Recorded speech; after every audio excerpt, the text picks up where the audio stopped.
Now here is another spectacular dish to serve on a special occasion. It is a crown roast of pork, or it will be a crown roast of pork. The roast is formed from the rib sections from two and tied into a circle to form a crown.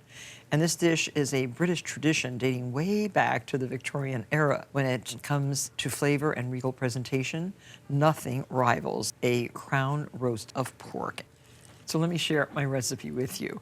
You'll need 2 racks of pork with 10 ribs. Ask your butcher to remove the shine bone, which is here. If left on, it would be absolutely impossible to carve the roast. So first thing you do when you get this home and are you ready to start cooking it is to cut down right between the ribs, just deep enough so that the meat will bend. You want these ribs to bend a little bit because this is the outside of the crown. Make sure that the butcher Frenches the bones. And this is 1 serving. 1 rib is 1 serving. So this could serve, I would say, anywhere from 14 to 20 people. And the same on this one. Make sure your knives are sharp. This is beautifully sharp. It's cutting through this pork very nicely. This is great for a special occasion, Christmas time, New Year's Eve. It's also nice if your family loves pork to serve on a holiday like Thanksgiving, which is traditionally turkey, as you know. See how it bends now? It wouldn't bend like that unless you did these cuts. Now, form your crown. The idea is to get this one attached to this one. We're going to use a needle and thread. Really, a needle, a meat needle, and some string. Cotton string is good. So go through this way and just go through here. It's fun to do something like this. Of course, if you have a really good butcher, he will do this for you. But it's also fun to learn how to do it yourself. Now tie that into a knot. And so I have that butted up. Now I want to get this one a little bit tighter here too.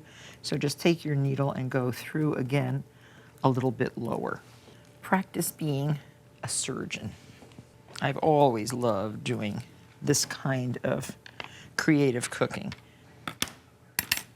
And again, tie this. All these strings will be removed after the meat is roasted, and it will hold together very nicely by itself. So that's one side. Do the same to the other side. Now, to make sure that this roast stays in this beautiful crown shape, I suggest doing 1 more tie right below the ribs.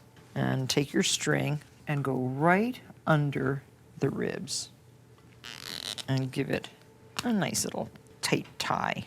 This will ensure a crown when it comes out of the oven, which is, of course, the entire object of this lesson. You see, that holds it very nicely. So now rub all over with a generous amount of salt and pepper. Perfect. Now the meat should stand like this for 30 minutes. And while it's standing there, I'm going to make a marinade that's going to be put over the meat. In a small bowl, mix parsley. About 2 tablespoons is good. 2 cloves of garlic.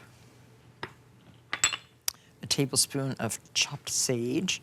Sage goes very nicely with pork. And the zest of a lemon. On the standing rib roast, we used orange zest. On pork, I love the taste of lemon. And now add, a tablespoon or 2 of olive oil. And just rub this all over the meat. And I find that really the most effective way to get this everywhere is to put it on with your fingers. Make sure you also get a little bit on the bones. It is fragrant and utterly delicious. So now transfer this roast to a 425-degree oven and roast for 15 minutes, then reduce the heat to 375. And roast, rotating halfway through until the meat is well browned and an instant read thermometer registers 140 degrees. That's going to take about 2 hours and 15 minutes. So here is the gorgeous crown roast of pork. When you test for a temperature in a roast like this, go straight down on this side of the rib bone down to the center of the crown. It should be 140 before you take it out of the oven. And let the roast sit on the rack just like this, 20 minutes or so, before you move it to a platter. And look how nicely it lifts. It's very heavy and very regal. Center it on the platter and take the strings off. So use a little scissor like this and pull all the strings out. There. And now, put your stuffing in the center. We've made a wonderful stuffing out of wild and white rice, celery, and dried apricots and prunes, a stuffing that really, really goes very well with the pork. Just mound it up in the center. Can you imagine this on your Christmas table? That is glorious. And you can garnish with pretty herbs around the base, some rosemary. It looks pretty just like that. You could even put some ripe plums. If this were for Christmas, it's starting to look not only like a crown, but also like a Christmas wreath. That looks very pretty. I think simple is better. And now for the crowning glory, don't forget the pantalooni tunis. And here they are. I've always called it that. Who knows why? You can make these or buy them. I remember before I knew where to get them, I sat there with paper and little fringy scissors and made my own. Now, I think that's spectacular, don't you?